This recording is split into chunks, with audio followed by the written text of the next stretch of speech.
کوفہ سے 2 منزل دور حر بن یزید ریاحی 1000 کے لشکر کے ساتھ مزاحم ہوا اور آپ کو روک کر میدان کربلا میں لے گیا۔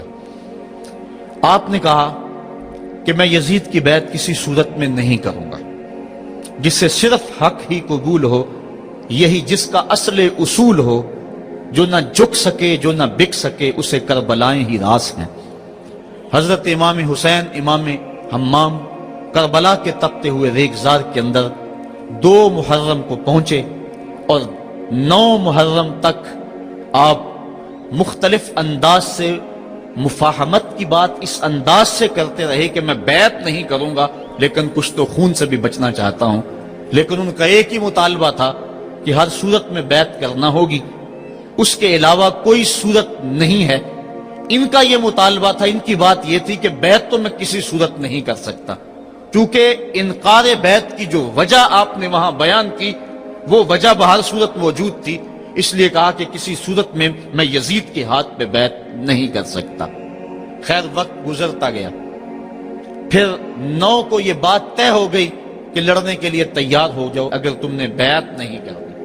بیعت کرنے کی صورت میں مراعات سے نوازا جا رہا تھا، بڑے سے بڑا شہنشاہ بھی ہوتا اس کے پاؤں میں بھی لغزش آ جاتی، لیکن حضرت امام حسین رضی اللہ تعالیٰ عنہ نے فرمایا کہ یہ تخت و تاج کیا چیز ہیں، جن کی مسند محبوب کی گلی میں لگی ہو وہ تخت سکندری پہ کبھی تھوکا بھی نہیں کرتے، مجھے ان تخت و تاج کی پرواہ نہیں، میں تو کلمت الحق کے اعلیٰ کے لیے میدان عمل میں آیا ہوں۔ آپ نے مقام بیضا پہ خطبہ دیتے ہوئے کہا تھا کہ لوگوں میں جانتا ہوں کہ میرے ساتھ کیا ہونے والا ہے، لیکن اس کے باوجود میں میدان میں اس لیے جا رہا ہوں وَلَكُمْ فِيَّ أُسْوَةٌ کہ میری زندگی تمہارے لیے ایک نمونہ بن جائے۔ آپ نے اپنی زندگی کو قیامت تک آنے والی نسلوں کے لیے ایک نمونہ قرار دیا، اور میں نے پچھلے اجتماع کے موقع پہ کہا تھا، جو احباب پچھلے اجتماع پہ موجود تھے انہیں وہ جملے یاد ہوں گے کہ قیامت تک جبر کے خلاف جتنی بھی تحریکیں اٹھیں گی سب کا قائد حسین ابن علی ہوگا۔ انسان کی عقل اور منطق اس کو یہ دلیلیں دیتی ہے کہ تم جبر کے خلاف اگر میدان میں آئے تو کٹ جاؤ گے، ٹکڑے کر دیے جائیں گے۔ جبر سے مفاہمت کر لو، لیکن عشق سکھاتا ہے مفاہمت نہ سکھا، جبر ناروا سے مجھے، میں سر بکف ہوں، لڑا دے کسی بلا سے مجھے۔ تو عشق انسان کو لڑنے کا سلیقہ دیتا ہے، محبت باطل سے ٹکرانے کا درس دیتی ہے۔ کہا میں اس کے باوجود میدان عمل میں جا رہا ہوں اس لیے کہ میری زندگی تمہارے لیے نمونہ بن جائے، اور قیامت تک لوگ میری زندگی سے راہیں تلاش کرتے کرتے میری زندگی کو نمونہ بناتے بناتے جبر کے مقابلے میں کھڑے ہو جائیں اور سرخروئی اور کامیابی حاصل پائیں۔ تا قیامت قطع استبداد کرد، موج خون او چمن ایجاد کرد۔ اللہ اللہ بائے بسم اللہ پدر، مانائے ذبح عظیم آیت بسر۔ سرخ رو عشق غیور از خون او، شوخی این مصرع از مضمون او۔ عشق غیور کے چہرے پہ جو سرخی دوڑ رہی ہے یہ حسین ابن علی کے خون کا صدقہ ہے۔ ان کے خون نے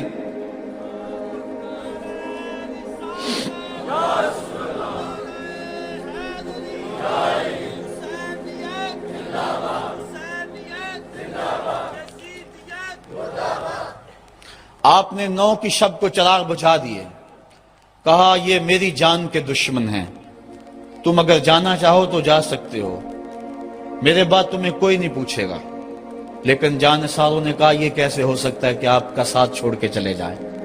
پھر عاشورے کی وہ رات جو درد و اندوہ سے بری ہوئی رات تھی، ساری رات عبادت میں گزاری۔ ایک طرف شراب چل رہی ہے اور دوسری طرف آنکھوں سے عشق رسول کی مستی چھلک رہی ہے۔ تہجد کا وقت ہوا، نماز تہجد ادا کی، شہزادہ علی اکبر نے اذان پڑھی، اور کربلا کے ریگزار میں ان کی یہ آخری باجماعت نماز تھی۔ ریگستان کربلا کے ذرے گواہ ہو گئے ان کے سجدوں کے۔ آج کائنات کا وہ انوکھا باب رقم ہونے والا تھا کہ صدیاں جس پہ ناز کریں گی۔ فرشتوں نے کہا تھا مالک تو خلیفہ بنا رہا ہے انسان کو، یہ تو لڑائی کرے گا، سجدے تو ہم کرتے ہیں۔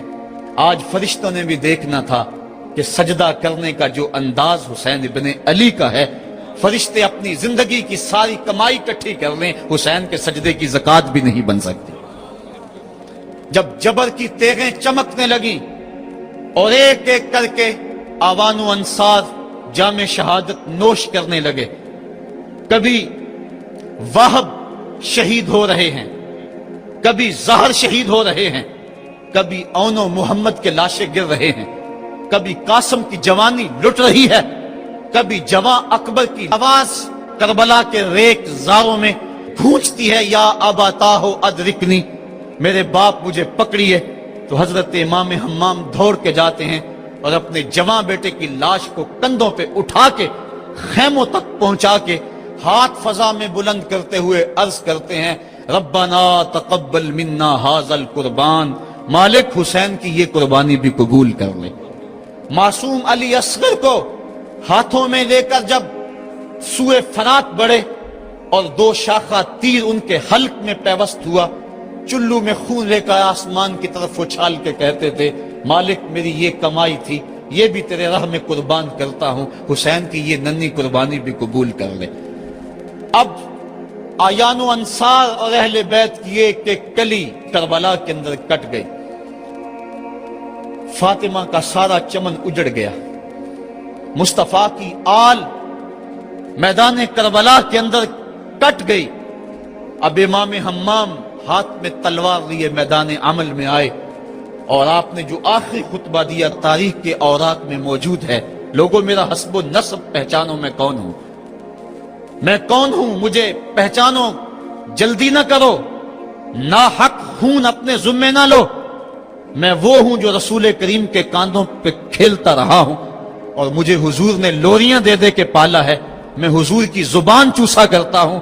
اس وقت دنیا پر کسی نبی کی بیٹی کا بیٹا موجود نہیں، میرا حق پہنچانو۔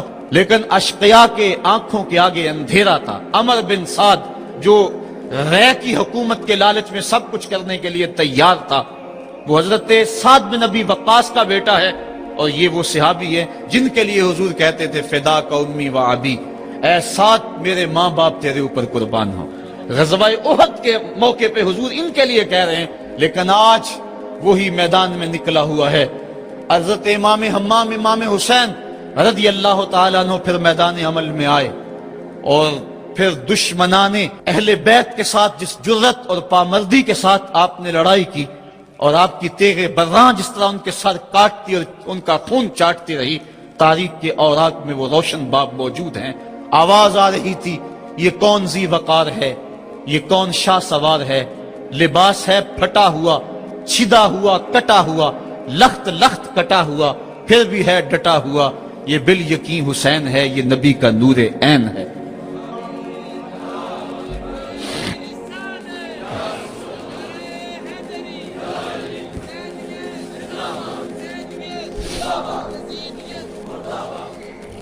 حضرت امام حسین حضرت امام حمام رضی اللہ تعالی عنہ میدان کربلا کے اندر جبر کی تیغوں کے مقابلے میں کھڑے ہیں۔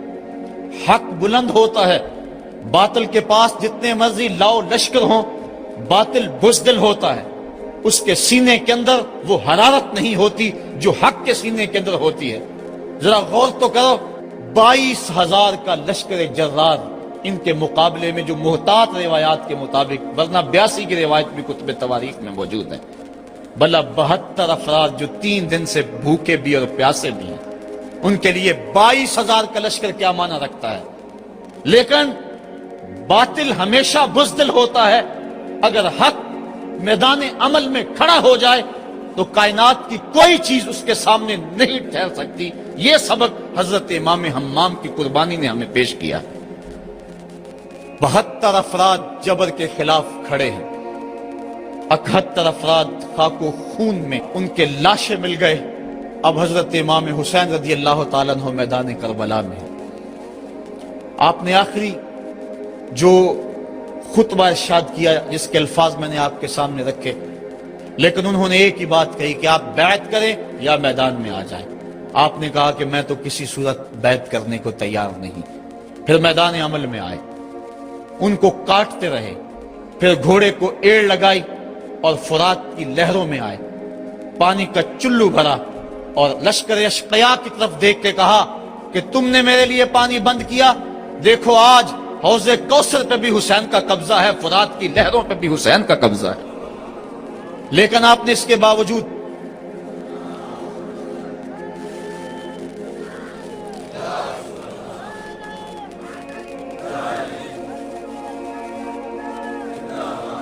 حضرت امام حمام، حضرت امام حسین رضی اللہ تعالیٰ عنہ نے پانی پیا نہیں۔